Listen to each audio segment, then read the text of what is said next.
El IAS, ese primer computador construido por el señor von Neumann, se convierte en un verdadero hito en la construcción de los computadores personales.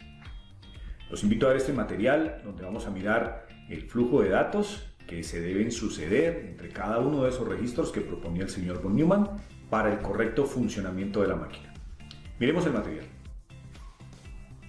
En primer lugar, el señor von Neumann proponía que los computadores personales deberían estar conformados por 4 componentes básicos. Una CPU que contiene la ALU o la unidad aritmético-lógica donde se realizan todas las operaciones, unos circuitos de control encargados de la señalización, una memoria donde se almacenan tanto datos como instrucciones y unos dispositivos de entrada-salida que me sirven como interfaz entre el medio externo y la máquina. A nivel de componentes, la CPU estaba conformada por la ALU y por la unidad de control de programa. En la ALU hay unos registros que son el acumulador o AC y el multiplicador o MQ. También hay otro registro muy importante que es el MBR. Este es el registro temporal de memoria. Y unos circuitos aritméticos o lógicos donde se realizan las operaciones básicas. En la unidad de control de programa están los circuitos de control, encargados de proveer la señalización.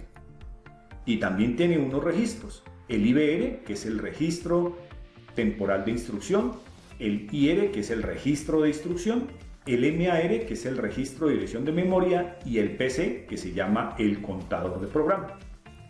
Además de esto existe una memoria, que es la memoria principal, que tiene unas posiciones o unas direcciones y unos contenidos.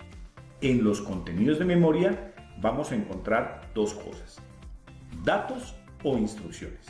Además de esto, tenemos los dispositivos de entrada-salida. ¿Cuál debe ser el correcto flujo de datos para que una determinada operación se pueda llevar a cabo una vez se lea una determinada posición de memoria? Lo primero que debe pasar es que el MAR debe indicarle al contador de programa la posición que debe leer en la memoria principal.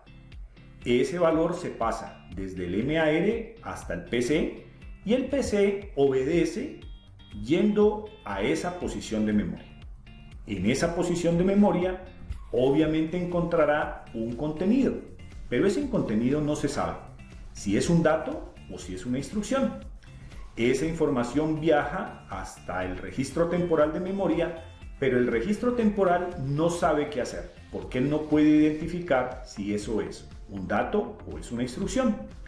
Lo que hace el MBR entonces es pasar esa información al registro temporal de instrucción. Y el registro temporal de instrucción se lo pasa al IR. Este registro de instrucción es el que se encarga de traducir, de verificar si este contenido es un dato o es una instrucción. ¿Cómo lo hace? Compara los primeros bits del contenido. En el caso del IAS, pues obedecía a las primeras 8 posiciones y compara ese valor con el código de operación. El código de operación dirá si hay que hacer una suma, una resta, una multiplicación o una división. Cuando el IR ha realizado esa respectiva traducción, le devuelve la información al IBR, pero ya con el dato exacto de lo que se debe hacer. El IBR se lo envía nuevamente al MBR, que ya informado de la operación que se debe realizar, sube esa información a los circuitos lógicos.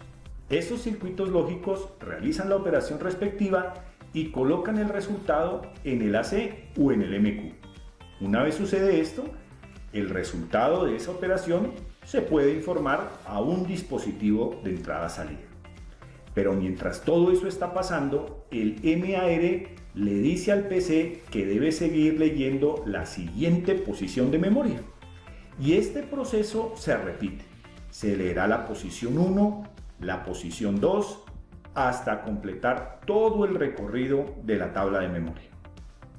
Como vemos, el funcionamiento del IAS es un proceso repetitivo. Siempre leer en memoria, ir hasta el IR para mirar si lo que se lee, si ese contenido que hay ahí es un dato o es una instrucción, y una vez se tenga la certeza de lo que se debe hacer, la información va al MBR para que se realicen las operaciones que se requieran. Los invito a revisar la clase y ampliar un poquito la información frente al funcionamiento del PC. Gracias.